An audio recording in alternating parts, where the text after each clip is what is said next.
Welcome to the Regenerative Rising Podcast, Elevating Voices, Activating Change. I'm your guest host, Jessie Deelo, and I'm glad to be back for another episode, and I'm grateful to be joined today by our guest, Wizipan Little Elk.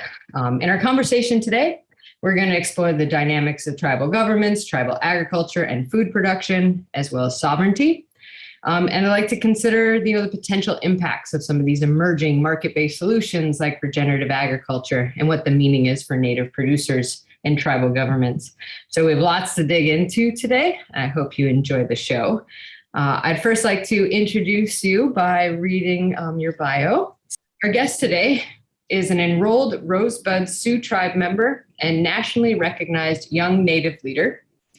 Wizi was with Four Directions when he helped deliver record-breaking levels of Native voter turnout in 2004. He later joined Senator Barack Obama's campaign for president as Native American Outreach Coordinator and was promoted to the campaign's National First Americans Vote Director. After a successful campaign, Wizi was named First Americans Public Liaison for the Obama transition team and later became Deputy Chief of Staff to the United States Department of the Interior, Assistant Secretary of Indian Affairs. In 2011, Wizi returned home, where he became CEO of the Rosebud Economic Development Corporation. He earned his BA from Yale and his JD from Indian Law from the University of Arizona's James E. Rogers College of Law. Wizi, thank you for joining me today. Well, awesome. Thanks for having me. I really appreciate it. The only other thing, but the most important thing, you kind of read the bio, is I have an amazing, wonderful wife who is the love of my life, and together we have four amazing children. So being a husband and father and good relative is also really, really important to me, more important than everything else. I love that. I love that you started there too. I was recently asked by somebody, what's your superpower? And I said, I'm a mom, I'm a wife, and I run a business. And if that's not good enough for you, I don't know what is. We need more moms just running the world, period. I love it. So, well, I'm happy to jump in today. I wanted to kind of start by acknowledging what is coming up this next Monday. And I know for the recording, this will post after Indigenous Peoples Day. But I'm really proud for the city of Boston to be celebrating our first ever Indigenous Peoples Day and retiring Columbus Day. I would love to kind of get your reaction and what is there meaning to that and what that looks like for you. I think that, coming from this part of the world and, we're representing, Red Corps and our organization, that language matters and names matter. And what we choose to recognize is really important. And that, overall, I think with kind of the moment that we're in within this country around increased representation, in media and, just kind of in various different areas of Indigenous people it's long overdue. And, often one of the things that I always say is that, when we always have to remember the I for Indigenous and BIPOC. And, we all need to be working in solidarity with one another, various BIPOC kind of groups and organizations and people and working together with our allies, and all of us in some way, shape or form has privilege.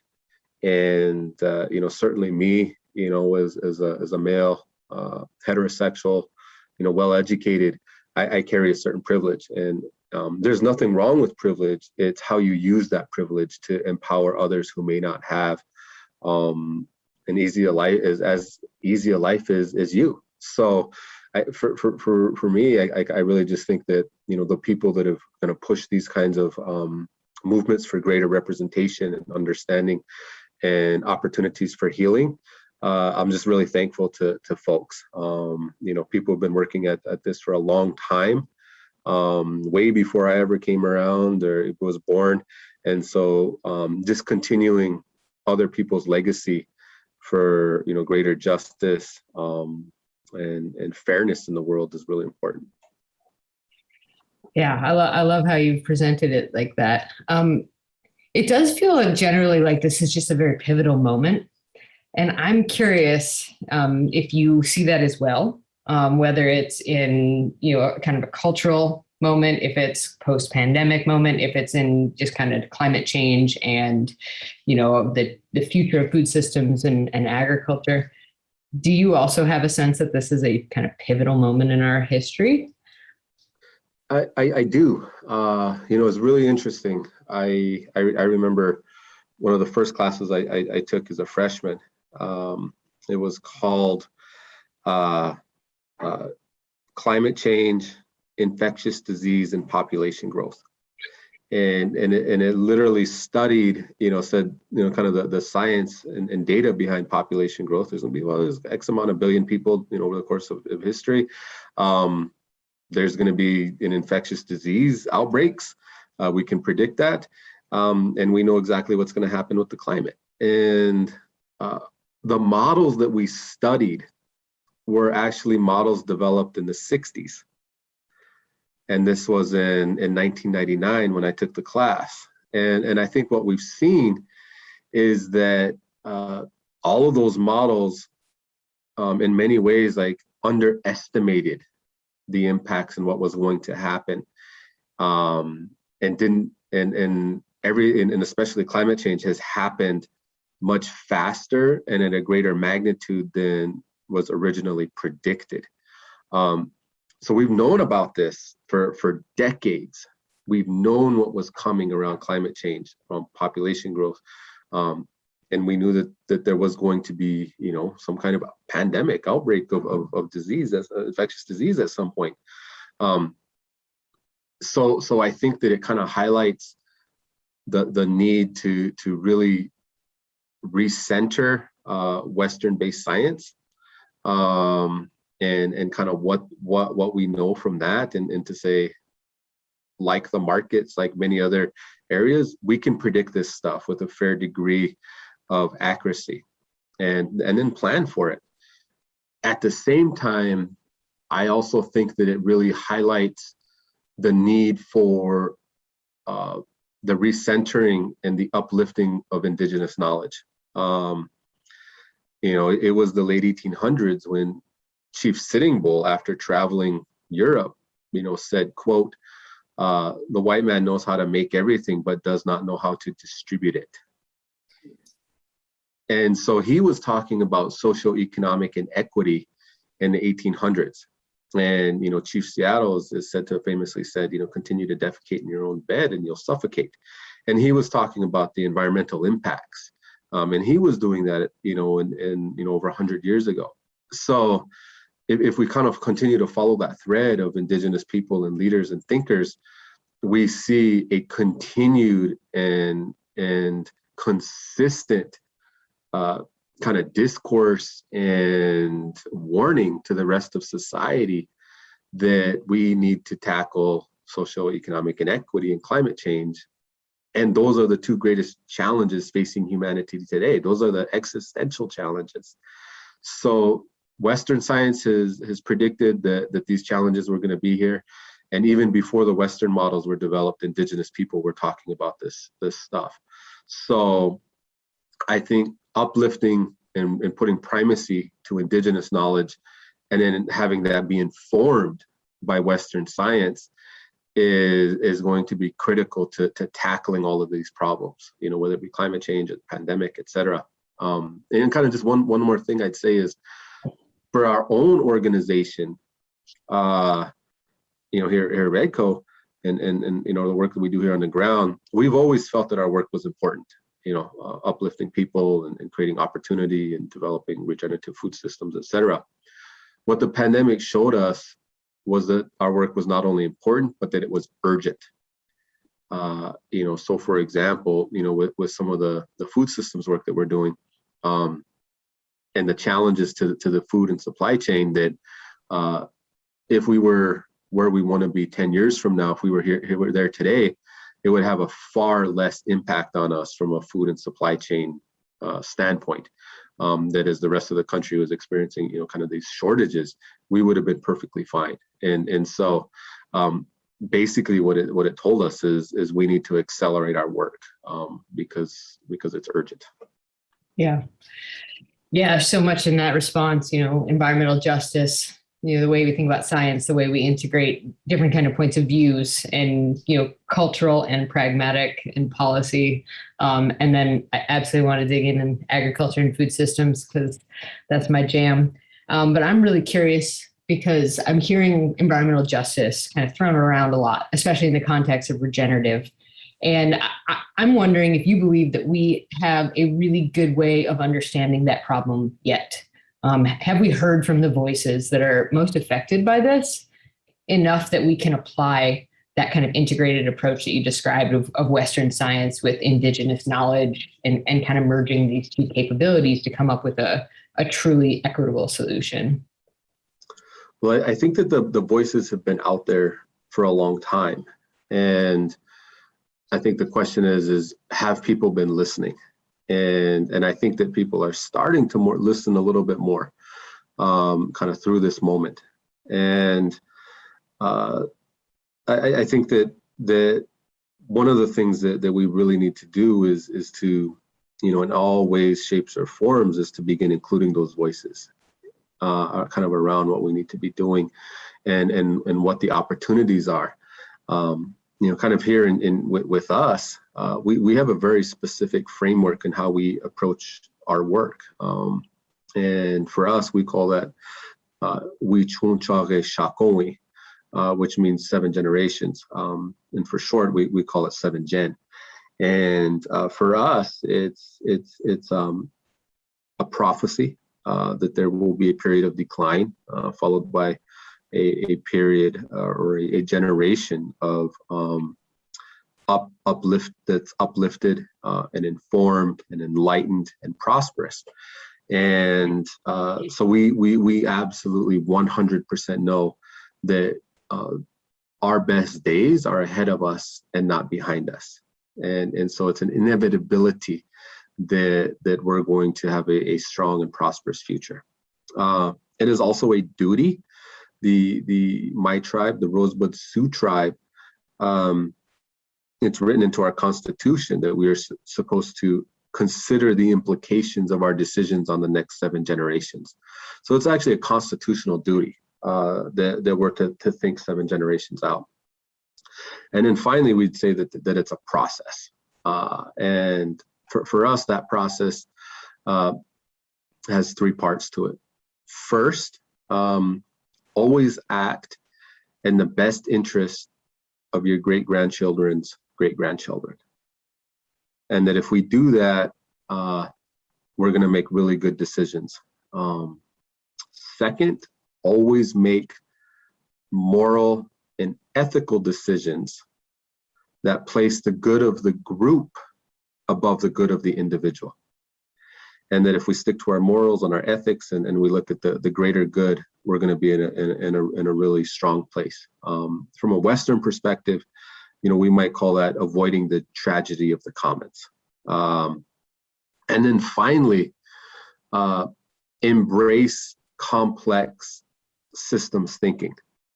Indigenous thought and philosophy has always been systemic in nature, and as a part of that, we must place primacy of indigenous knowledge above all else to be informed by Western science.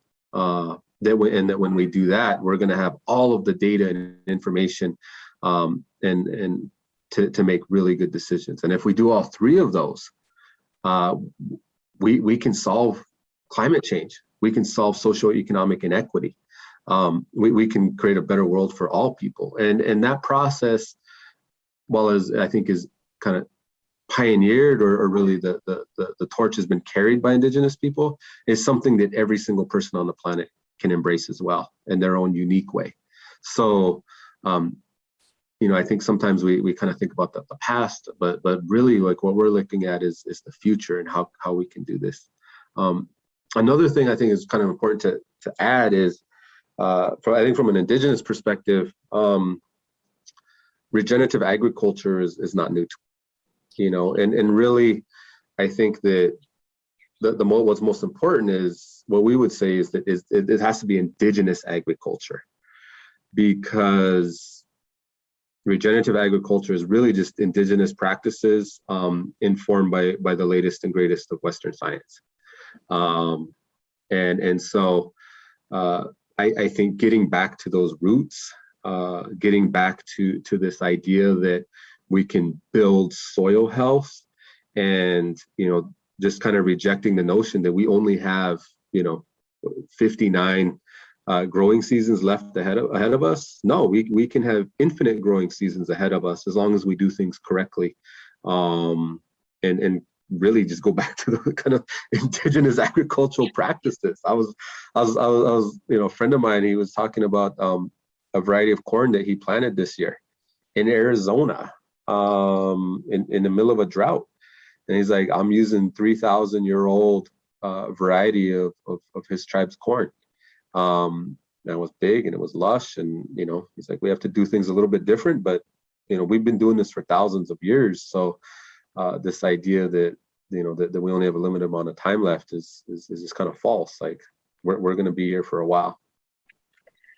Yeah, I really appreciate the way you describe that, like prophecy, duty, process, systems thinking, and then really focus on the future. Because I have a really hard time with that like pessimistic view of 60 harvests left and we're done. Yeah, I think it's just, perfectly captures what Western culture is all about. It's all about me right now, here in this moment. And we really have failed to kind of see the big picture. Like we are part of a giant ecosystem and machine and energy source that was here before us, and it will live way beyond us. And I think one of the most encouraging things that I saw and read about recently was following the Australian wildfires. There was a bloom of, I think it was phytoplankton or some algae. And that algae in the ocean captured an equivalent amount of CO2 that was released in the wildfires. And that was that moment. And, don't quote me on this, but those are those things where like, I know my earth will be okay. Will my people be okay? And I think it's really interesting to hear you kind of speak about regenerative ag in this way. And I'm wondering if you can kind of ground it in, something that you were doing either, at Rosebud or that you're seeing elsewhere. Like what examples are out there that are really inspiring to you right now?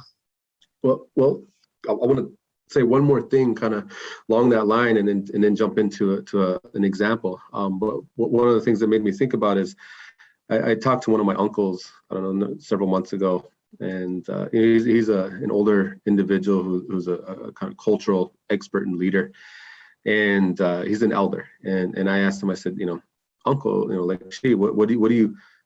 what's your advice about the pandemic?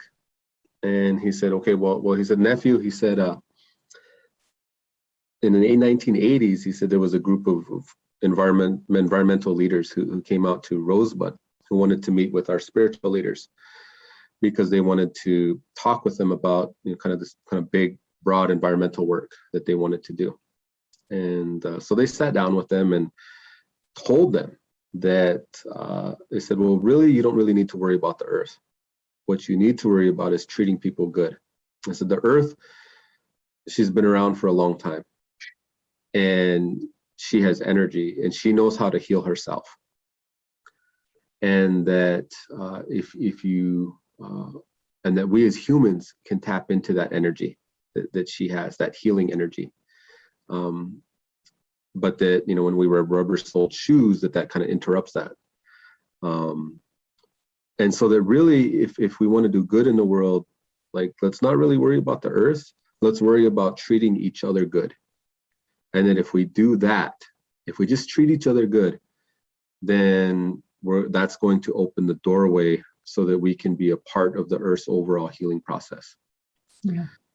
And so he said, what we should do with the pandemic is we need to make sure that we treat each other good, make sure that we're connected, and that the earth is that she's going to heal herself, and that in doing that, by not treating each other bad, that we're going to begin the process of stopping to harming the earth, and that this idea that socioeconomic equity and climate change and environmental issues, they're all one and the same. They're tied together.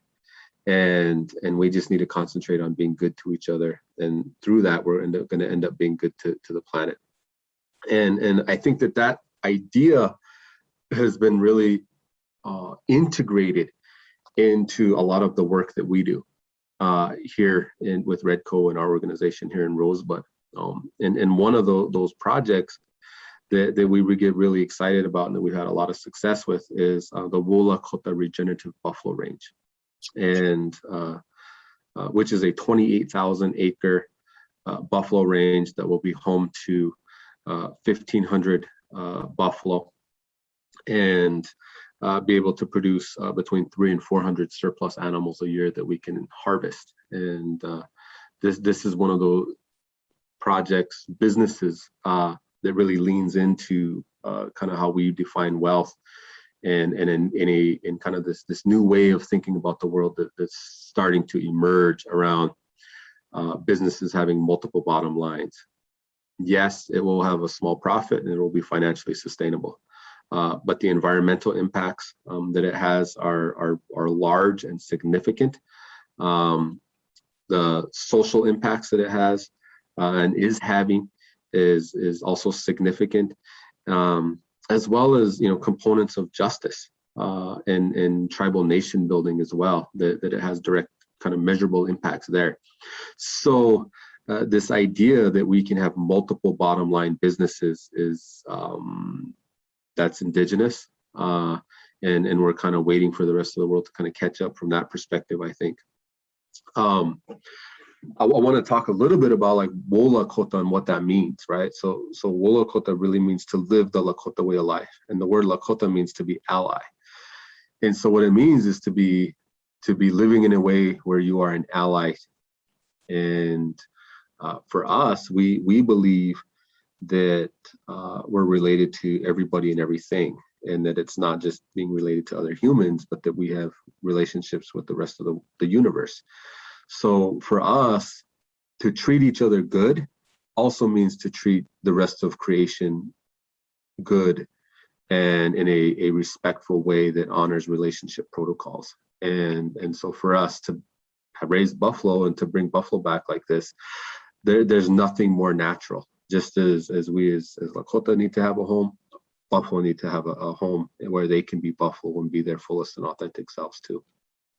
So. Yeah, I really love kind of how you started that response by looking at the human component and that the earth can heal itself. But our real challenges are social and economic conditions that we're managing through. And I feel like for the pandemic, I think, we can talk about supply chains. I mean, talk about, cargo ships stuck in the Suez Canal and all of that. But, what I think to me is where we should be focusing our attention is, have we taken care of people? I mean, we have a labor shortage, and we just keep talking about this labor shortage in terms of the economics, but we're not talking about like, where are all these people? Why won't they come back? And $15 minimum wage, that's still not enough. I mean, I don't understand the whole picture, but I think it's really fascinating to watch the way we're talking about labor as an economic widget in a broader system. And again, we have kind of devalued the human and in this world. And I think it's just a really fascinating place that we can do a better job in the way we talk about it, to incorporate, the challenges that we're facing in a supply chain, a very hard and fast labor market, which we can quantify, but then how do we qualify that to guide a discussion and a change strategy? It's interesting you mentioned that, all of that, and our organization, like a long time ago, we made the internal commitment that our minimum wage was going to be set at $15 an hour, just because it was the right thing to do, because gas is expensive and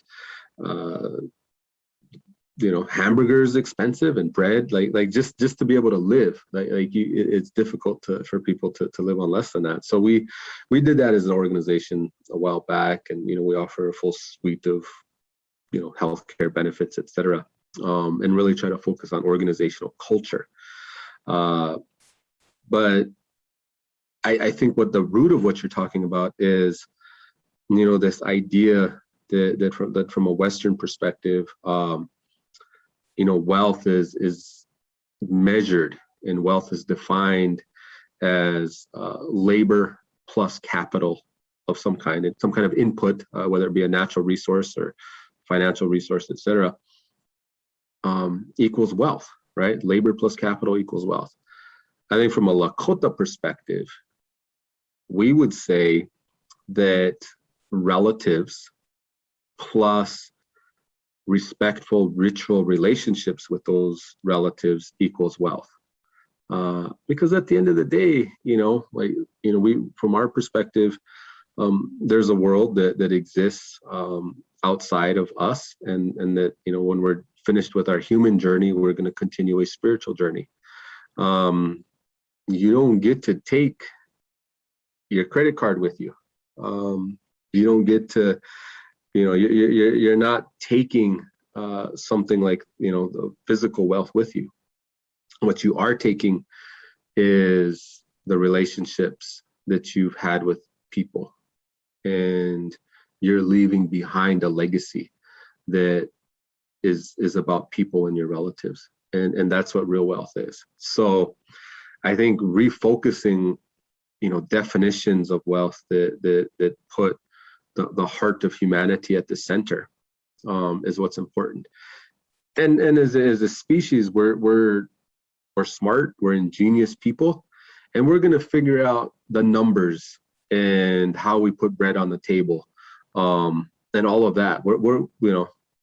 We've been around for thousands of years. We're going to figure that stuff out. But the most important thing is putting humanity, in the human heart back at the center. So I want to go back to the buffalo, because you threw some numbers out: 28,000 acres, 1,500 buffalo, 300 to 400 for sale.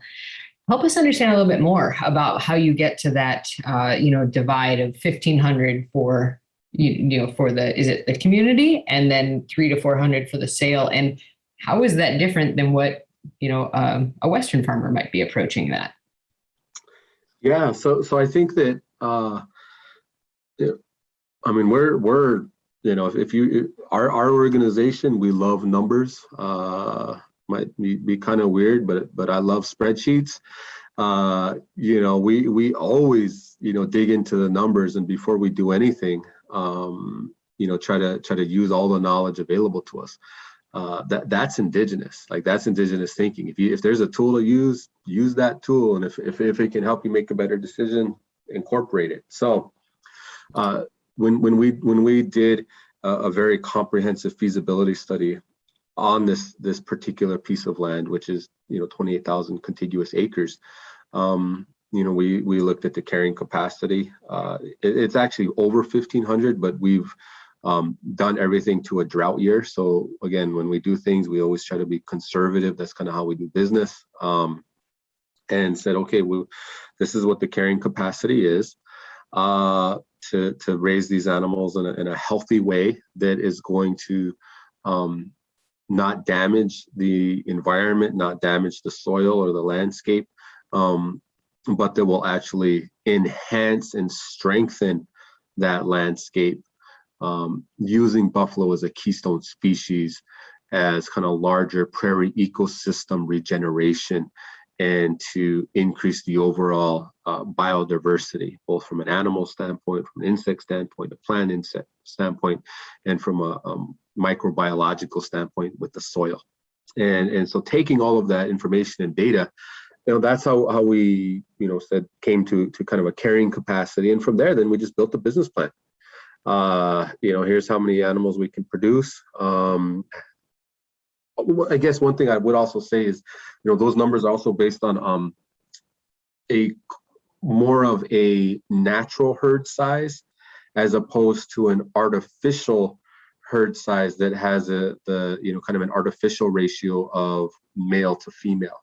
That each each kind of species has its own natural male to female ratio. And so we have a more natural male to female ratio there. And, so letting them be natural from that perspective.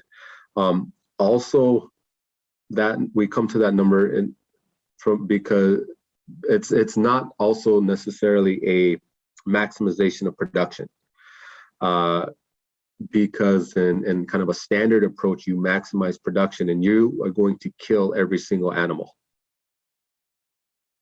Our way of doing things ensures that some of the animals live to old age and, you know, pass from natural causes, because that's how it would be in nature. Because also at the same time, buffalo have their own culture and they have their own society.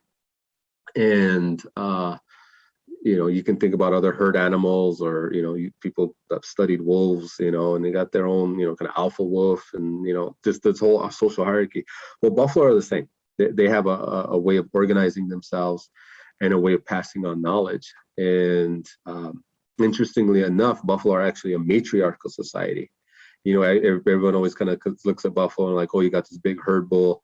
Well, it's actually those grandmother buffaloes that run the herd and keeps everybody in line. And that's how our society is. You know, when grandmas or auntie says do something, you know, all the nephews, we have to get in line and do it. And so the herd bulls, they're there for they are protectors. You know, they're to make sure that the calves don't get hurt. And so to raise buffalo like that is a little bit different. You're not just maximizing profit there.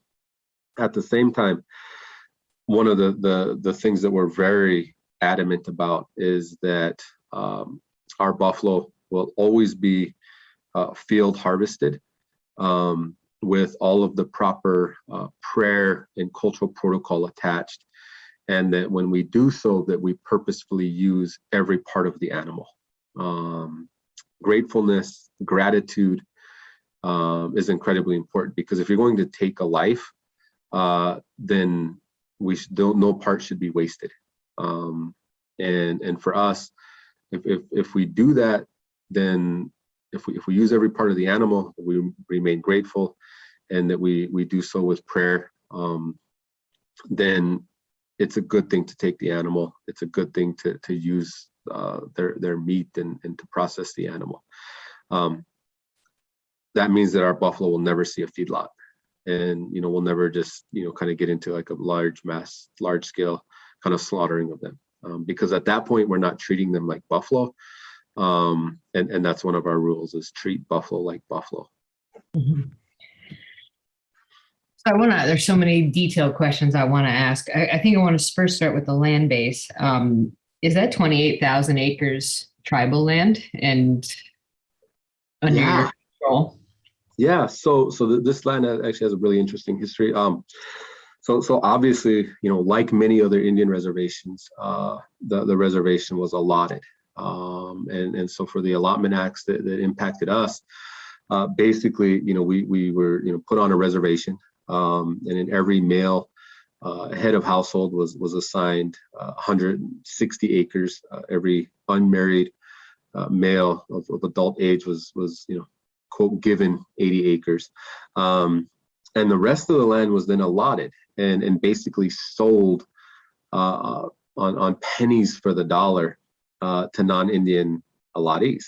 And through that process, Rosebud, like many other tribes, lost millions of acres of land. Rosebud in the 1940s created an organization called Tribal Land Enterprise. And it was a corporation that's a shareholder corporation in which the tribal government itself is the largest shareholder, but individuals can also own shares in the corporation. And it don't have to be a tribal member. We have Class A and Class B shares. So I can own, as a tribal member, can own Class A shares, which allows me to vote. But, you know, you as a non-tribal member, you could also own Class B shares in the corporation. And this corporation was formed in order to purchase land ownership interests from individuals who wanted to you know, get rid of, you know, sell their land because of fractionation issues. So you know, land, because of the kind of the systems of the place, became highly fractionated. So you might have 30, 40, 100 plus owners on one piece of land, which would, render it useless, because you have to get majority of the individuals to agree on how to use the land. By TLE purchasing those, they were then able to consolidate ownership under tribal control. At the same time, it's really, really unique because if I own shares in that TLE shares, I can look at land that TLE owns and assign my shares to a piece of land equal to the dollar value of that land. So if 1 acre was $1,000 and I have $1,000 worth of shares, I can apply it to that piece of land and get all the use rights.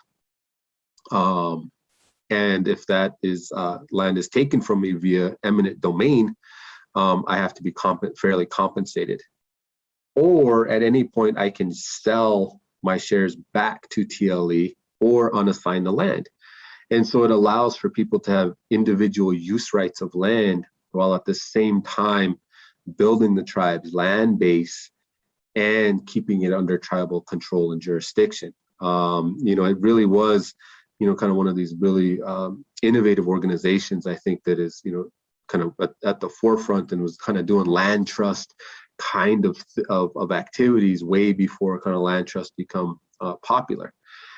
So the other thing that TLE does is it's in the business of purchasing and buying back stolen land that was just taken from us. And so TLE, this particular piece of land was an allotment, and TLE bought the land and then put it into federal trust. And then they own the land and they've leased it out. And when we started the project, we worked with them and they provided a really great long-term lease to us. And so, we as a tribal corporation are leasing the land from another tribal corporation to run this herd. And, right away, we always get people who are like, well, why are you having to lease the land? Why don't they just give it to you for free? Well, TLE has to buy land, and the financial dividend that TLE pays to its shareholders, and the largest of which is the Rosebud Sioux Tribe, directly funds essential governmental services like healthcare and education. So the tribal government needs to be able to function. Plus, TLE needs to continue its operation of buying back land and putting it back under tribal control. And that's why we have to pay a lease. That's why it's a good thing for us to pay a lease on this. But they've been incredible partners with us on this. So that's kind of a long answer. No, it's a really important context, though, because I don't think anybody understands the dynamics at play here. I think we just kind of couch tribal land and, American land, right? Air quotes for people who are just listening. And when you get into the details of, well, I want to take out a loan. Well, you don't own that land, so you don't get to take collateral against it. Or I'd like to see a change in this space. Okay, there's tribal government, there's tribal producer associations, there's individual tribal producers, and there's Anglo producers on tribal rented land. And so it's not a very straightforward, process. So I thank you for kind of describing that and how important it is to, as a kind of that full circle and self-perpetuating cycle of building wealth back. And I'm curious, you kind of touched on a little bit about kind of internal alignment and the human dynamics. Are there conflicts that you've had to overcome? Is this always easy? Does everyone agree on the path forward? Or what has that process looked like for you as a leader at Rosebud to kind of initiate this effort and kind of bring everyone along for that journey? I think that one of the things I always talk about is a lot of the stuff that we're doing, here at Redco is not new. It's not a new idea. People have been talking about this for a long time. We're just, privileged enough to be in a position where we can execute on ideas that have been around. And so there's always been talk about, kind of expanding and having a much larger buffalo herd, and then we, creating opportunities to harvest buffalo. And so we're just executing on that idea, and we're not the first people to even start a herd in Rosebud. There's been a lot of work that was done in the 80s, and so we're just continuing that work that's been done here in Rosebud and across the country. But you kind of thinking about it from any challenges. The challenge is always not necessarily the idea, but getting everyone to come together to do the work, right? And because nothing is easy, and building consensus on the particulars of something is where the work happens. Everyone loves this concept, loves these ideas. It's just getting everyone to be able to focus on the details and execute on it. But I think that one of the great things about this work is it's meaningful for the community, but I also think that we have an opportunity to develop and create a new way of bringing more buffalo back. And for this particular project, we've always defined success as somebody else doing an even bigger, more awesome buffalo herd than us. Like for us, that's success. When somebody else says, well, you know what, you guys used to have the largest Native American owned and managed buffalo herd in the world. Now us over here, we have that. That's success. That's what we want to see. I love that. And I think a really key component of that is bringing young people back and getting young people interested in agriculture and animal husbandry. Can you talk about kind of the efforts that are in place or the challenges you're facing? What does that look like? So everything is an ecosystem. And, one of I didn't talk too much about this, but, Redco is a Economic Development Corporation owned by the Rosebud Sioux Tribe. And it has for-profit subsidiary businesses that do business on and off the reservation in a variety of ways and in a variety of sectors. Also, we have a nonprofit entity, 501c3 entity, which we call Sichongo CDC. And we have an emerging community development financial institution. And Redco also engages in policy, kind of work, especially at the tribal level, being able to assist the tribe in developing and writing and drafting laws and policies. So, kind of within that, all of that, what we're talking about is bringing business, community development, and kind of individual wealth building and policy all together, all under one roof. And so with shared vision and management, that's kind of what our ecosystem of organizations is and does. When doing that, what that allows us to do is to have some real authentic integration and cross-pollination. And so, yeah, we have a cool buffalo herd and it's growing and expanding, doing all kinds of great stuff for the environment. But we also started a Lakota language immersion school as one of our community development initiatives. So we started with a class of kindergartners last year. This year we have kindergartners and first graders. And just yesterday, the school was out at the buffalo herd, seeing the buffalo, learning about them. And so now all of a sudden you have these little kids, these little guys directly interacting and developing a relationship with buffalo. And so that becomes a part of their reality. And I was talking to the herd manager and assistant manager. I was like, hopefully one of those kids is going to be your replacement someday. And for us, they're able to do the cultural learning, but, also scientific and science learning, age appropriate for kindergartners and first graders. But, their project this semester is around buffalo. And where else do you get to do that? You have this actual business that's kind of a new generation of business that's healing the land with these magical social returns. You can never quantify the impact of a 6-year-old getting to go and see buffalo firsthand and connect with them. That's where the magic is. That's where really amazing things can happen. And we want to do that kind of work, but just multiply it and continue to grow that. Yeah, that field trip sounds way cooler than the one I took when I was 6 years old. So very, very cool. What is inspiring you right now as you think about the crisis of climate change and the potential impacts, on agricultural systems, food systems, human systems? What keeps you going and inspires you to get to work every day on these big problems? So I think I have a lot of inspirations, but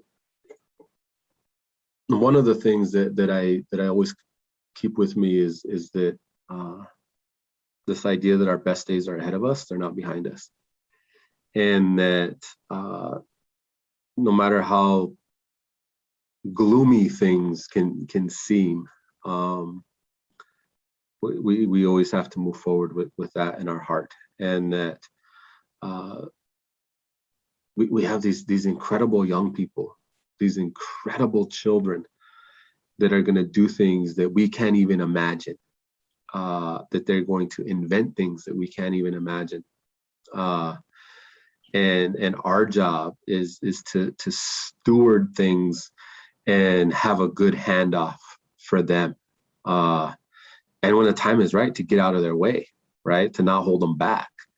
And I think that overall, I think that's what gets me really excited. I also just love and sometimes I'm a little bit pushy with this idea, this concept that Indigenous knowledge, it's time for Indigenous knowledge and lifeways to rise to the forefront and to begin taking some primacy in these discussions, because we've had the solutions for a long time, and it's now time to listen and to begin implementing those solutions.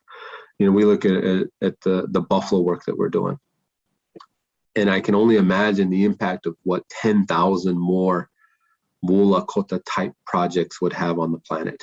And it doesn't have to be buffalo; it has to be whatever is going to be unique to that particular environment.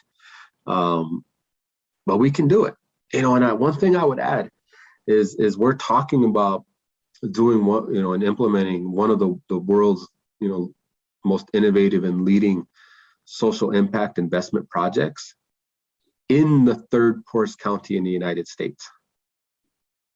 And if we can do that in the third poorest county in the United States, what's holding us back from doing it everywhere else? Like we can do this. We as a species, as humanity, we can get this done. And that's what I'm excited about. That's what gets me fired up. Nice. I love that energy. Yeah, was there we don't know each other super well, but most people would say I'm a little bit more on the cynical side. And but the thing that I read recently, which should have been a real downturn, for me of hearing by 2100, we should expect 6 months of summer, 2 months of winter, and very short and intensive kind of transitional seasons in spring and fall. And, I'm deep in working on these regenerative ag systems and how do we create production systems and supply chains and all that. And seeing that we had a potential of 6 months of summer. Yeah, there's a lot that's kind of scary about that, but I was mostly excited. I was like, imagine if we are thinking about developing production systems that are in line with nature, that are capturing the value of nature. How do we get more crops out of a 6 month summer? This is going to be a major benefit to solving food security and nutritional problems. There's so much more we can do with a longer summer in Boston, in New England, in the northern climates. It does at the same time give me major pause about what's going to happen to the southern part of the United States and Mexico and Central America, et cetera. But I was looking at some of these indigenous farming systems in Arizona. And like you mentioned, with the 3,000-year-old, grain variety, we can absolutely do this if we can dig deeper into our kind of knowledge base and bring in the value and the knowledge that people who've been here for tens of thousands of years can help us kind of craft these systems with modern technology and production and relationships. So I am also really inspired by what's possible. And I believe that 2050 will be a world that was unimaginable when I was born. And it's going to be fascinating to see how rapidly we innovate and unleash our young people into solving these big problems, because I am so thrilled about what I see in young people. The way they talk about each other, how quickly they can adapt to these cultural shifts. It's inspiring and it's hopeful. And I think if that's the way that folks are looking at it from a young age, it does feel like anything is possible as we have more and more challenges facing us every year. I agree in a lot of ways. And I think like looking back at our history is really important, because we've survived some pretty tough challenges. And, here we are in the pandemic, and, we kind of, I don't want to say complain, but, we're talking about the challenges of the pandemic. And my mother reminded me, she said, when your grandmother was, your grandmother was born in 1816. I'm sorry, not 1916. So she was 2 years old when the Spanish flu epidemic hit us. And she said that your grandmother was taken by her parents, and they moved out into the middle of the country and quarantined for 2 years, living in a canvas army tent. And so you want to talk about social distancing, like that is social distancing. But the family, pulled through it and survived it. And so she said, this isn't our first pandemic, as Indigenous people, just as a family, we've gone through this before. So we need to take courage and know that we have a legacy of survival. All within that, we have to figure out how we're going to keep it under 4 degrees warming. So we don't, there's things we got to act now, but there's a rich history of resilience that we can pull from. Yep, I agree. And I think that if we could, kind of look at some of these like market-based solutions for regenerative ag and climate change, and start to soften the kind of economic standpoint of it, and really do a better job of integrating the social and the human components of this, we're going to have a better chance of success, because markets do not solve humanity's problems. Markets are really good for driving down price and driving up productivity and efficiency. And that plays a really important role. But when I keep thinking about the challenge that we have in front of us, it is about people and innovators and just thoughtfulness and staying connected to each other and being open-minded. Absolutely. Yeah. So I'd love your closing thoughts. Like, what are you looking at this next year? What's this month hold for you? Kind of help us see a little bit more into what you're going to be working on. So one of the things that I think is really exciting for the organization is continuing the food and agricultural ecosystem work. When we talk about the ecosystem work, we really talking about several things. One is, I didn't even talk about this, but we have a 7-gen plan, which is a 175-year plan of prosperity for our people and region. And in that plan, we're just asking some really basic questions. Where are we going to live? How many of us are there going to be? What languages are we going to speak? What will our health and education systems look like? Where will our food come from? What will our relationship with technology be? When we first started the plan, I used to say, should we have a Lakota colony on Mars? And people would just laugh. But I'm like, wow, so you guys know there's people planning this. Like, at some point, we're going to have to make that decision, right? Like, so those are big questions that we're answering for our own people in our society. And I don't think that the ultimate answers are so important as opposed to the fact that we're asking those questions and moving in a direction. The generation after me is going to move in a different direction and according to their priorities. But that's cool. That's great. So as a part of this 7-Gen plan, we here have identified that we want to become a food hub, that, we want to be food sovereign and have the ability to not only feed ourselves, but to become a food exporter and kind of supporter of the food in the region. And so we talked a lot about our Buffalo project, but that's only one component of a much larger framework. So we also right now farm 1,800 acres of organic farm production.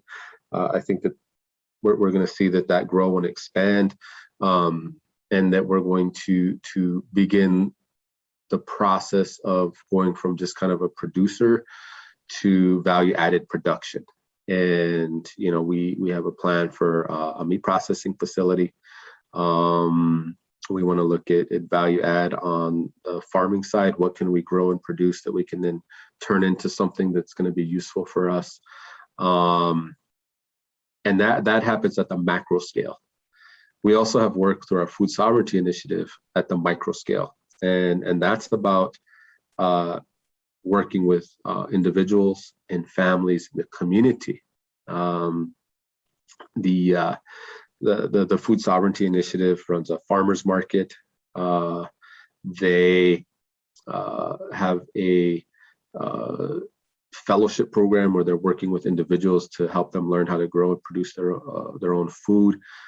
They will get a business grant at the end to help start their own small business. We have a community greenhouse and teaching garden.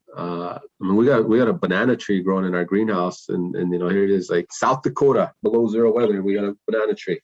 And then I think that the next, and so that's really that work is really strong. I think the next piece that we're going to look at, down the road is what kind of intermediary level work can we do around the development of co-ops and other ways that people and individuals and families can not only produce enough food for themselves, but can we create markets for them to put their food processing systems in. And so we have just an amazing team of people who are doing that work. And I'm just excited to see what they're gonna do and develop and produce over the next few years. I love it. That's super exciting. And I'm kind of on a parallel journey in my own career, because I think you have nailed this. It is about the hub.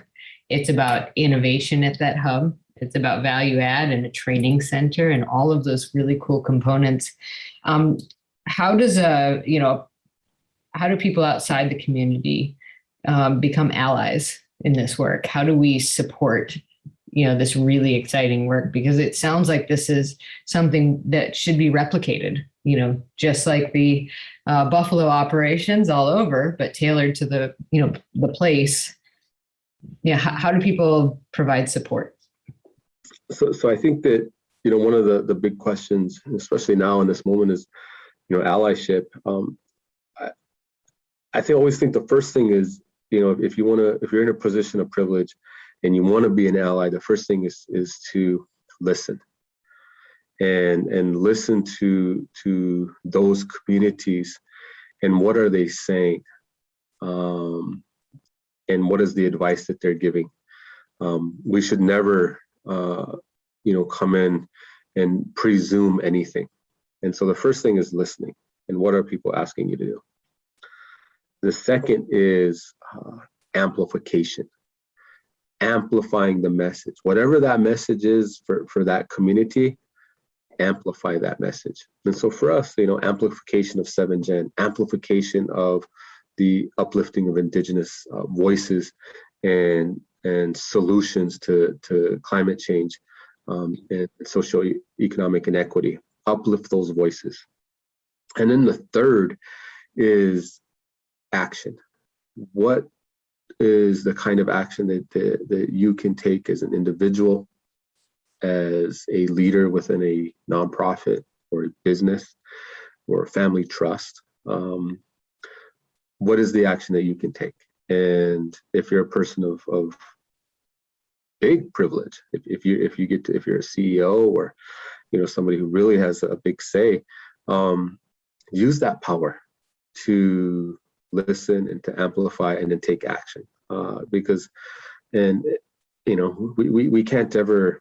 we can't do more than we're capable of as an individual or a business or whatever, but we can all do something that's appropriate to our ability. And so I think that if you do those three things, listen, amplify, and act, we can just uplift everybody. And that is incumbent upon all of us, because we all are bringing privilege of some kind. So let's use that privilege to really uplift people. I love it. I don't want to say anything else because I think that is the perfect place to stop. Listen, amplify, and act. Thank you.